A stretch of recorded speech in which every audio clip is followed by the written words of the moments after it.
Alright, welcome back everybody. So it's a glorious Sunday afternoon.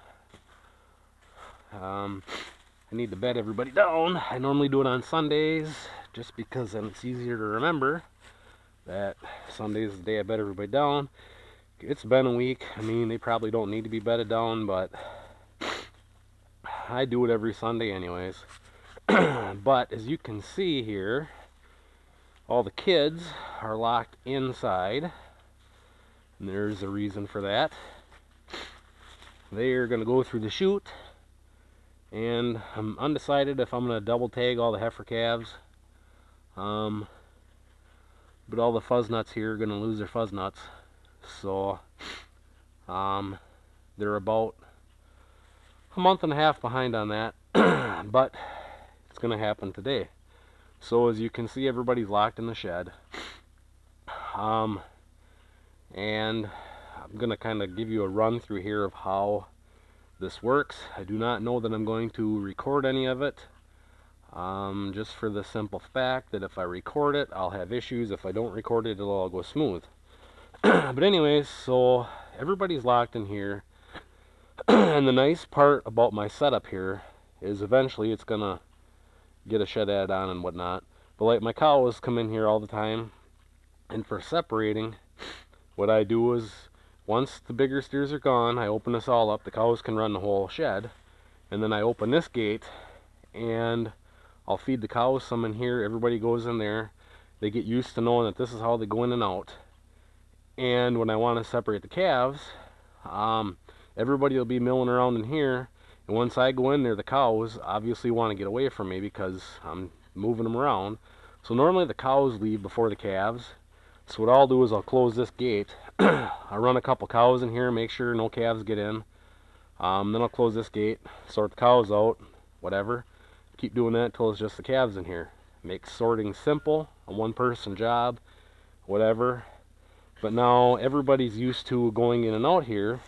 Now with these guys, they haven't forgot that mom's out here. They haven't forgot how to get out of here. So now with these guys, I'll open up this gate, chase a couple through or whatever, and close it again. Then get them in this area. And what they do is they run down here, and during the summer, I have that green gate open this way and I have the yellow gate open this way, so they know that they can get in and out here or down there. Well, now I have these gates all up. They come running in here. They get in here, and there's a reason I put this gate here, is because that way everybody can drink out of one stock tank. And if there's a lot of snow comes off the roof, this gate's always open. I get in here and scrape the snow up. But anyway, so I run a couple of them down through here, and they come down this alleyway, which is going to be a little slippery today. I need to get my board here, which the cows knocked down, get that out, because I put that behind them so nobody can back up. Eventually I like to build some steel rump stops that can bolt onto these posts and hang down. That'll prevent cattle from backing up, but that's down the road. But anyways, so we come in through here, we come up, we round our corner, and then here's the chute, which I need to move a few more things before we run calves today, but somebody's doing some online schooling right now, so I got an hour. So anyways, normally I have this closed, and normally I work them from the outside.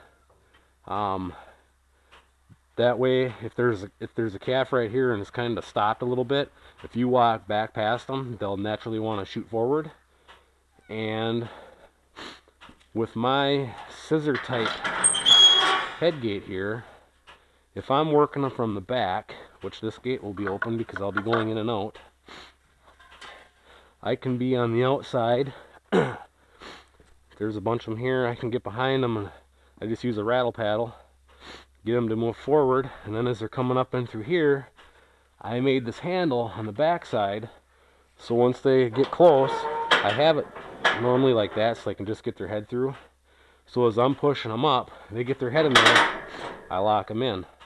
And I like this head gate because I can run cows and calves together, and it's, it's adjustable on the fly. The worst part is I should have bent this handle a little different maybe, because you hit your head on it once in a while. But it doesn't hurt to get some sense knocked into you. So now we've got an animal in here. Do what we got to do. I built this chute out of one of those calving pens that you buy from Sioux. That did not have this head gate. It had the other self-catching type, which I couldn't stand it. I get a cow in there, and when you want to go to release her, she'd either be pulling back or pushing forward on it really hard. You can never get it to release. That's why I like this one. But anyway, so this was part of that calving pen. So I can go like that to squeeze an animal in there.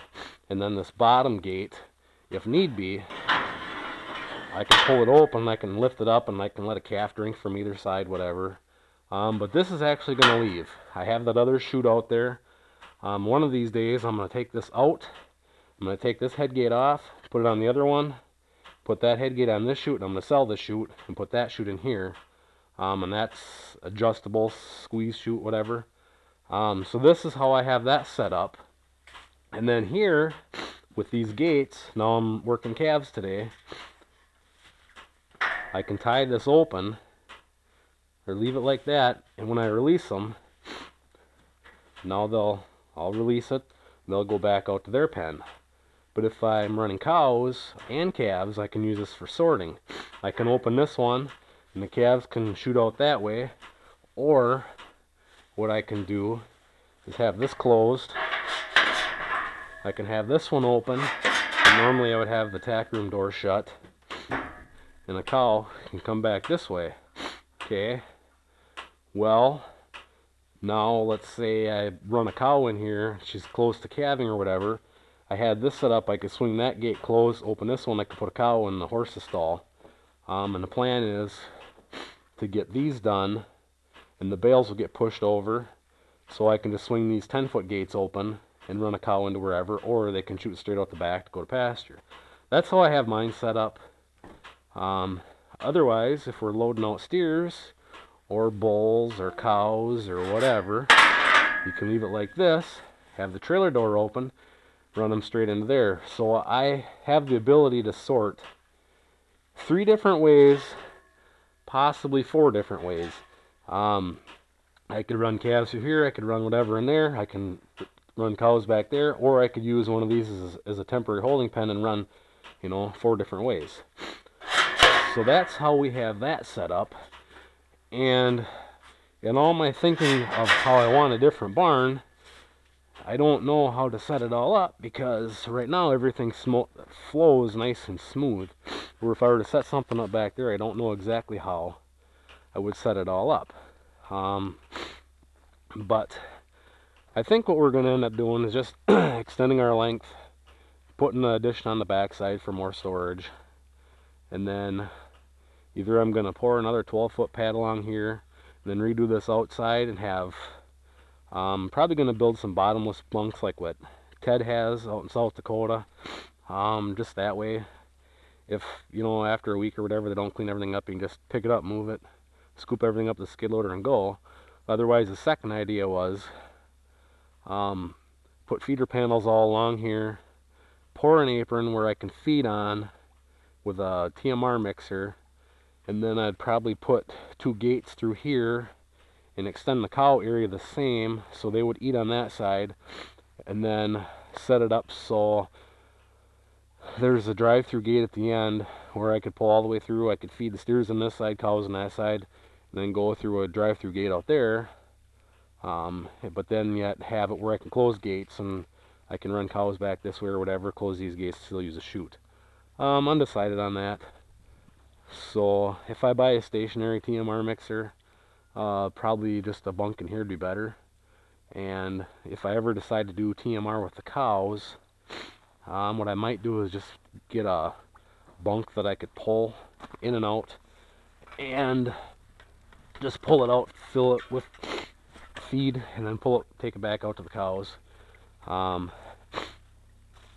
anyways, that's how this works, and it's worked really good. How I first started it used to come out the end and around, and then it actually was it doubled as an alley and as the perimeter of the cow's dry lot, and then there's just wood fence between the two. But I wanted to get rid of all that extra stuff, so, and this have a shorter run here. So this is how I have it. And then this way, with my shed being like this, I can move that gate to anywhere I want it. And the goal is we're going to start keeping our heifers again and build the herd back up. I sold 8 cows last year, and what I should have done instead of selling 8 cows is I should have just turned that hillside when it was still in grass into pasture instead of getting rid of cows. But I wanted to diversify a little bit and raise corn, beans, and cattle. And now I think what we're going to do is we're just going to build the herd back up and stick more with the cattle end of it. So as the herd grows, I can move that gate down as needed, and I can extend this. As you can see, the plan was to build it out to 60 feet, and probably just going to keep going as the herd builds. And then however I set this up in here. But anyways, so yeah, that's how my cattle can flow through there. I do not think I'm going to record it, like I say, just because if I'm recording, I'm going to have problems. If I don't record, everything will go smooth. And there's only 7 bulls in there to take care of. So then the 5 heifers, probably going to just double tag them. So in case they lose a ear tag, they have another one. Because some of my cows have lost tags over the years, and would have been nice if they'd had 2. But if they'd had 2, they probably could have lost 2 of them at the same time. And being I have a black Angus bull for so many years, and then I get a Simmental bull for a year or 2, I usually get cows that all don't look the same, so it's usually pretty easy to tell who is who. But anyways, so that's the plan for today. Going to work the calves and then get everybody bedded down so they're good for another week. So anyways, hopefully this video gives some of you some ideas in case you're thinking about setting something up. It's really nice having that working facility inside so it's not full of snow. And then with those calving pens and even the horse pen in there gives you options for calving pens or whatever. So yeah, if you're thinking about building something or changing something, maybe that'd give you an idea of how you can set something up like this. So anyways, thanks for watching. I hope you're all having a great day. As you can see, we have snow, but it's hovering right around 32 degrees right now. So, and they're actually talking mid-30s this week, so maybe some of this stuff will melt. But anyways, hope you're all having a great day. Thanks for watching. Catch y'all later.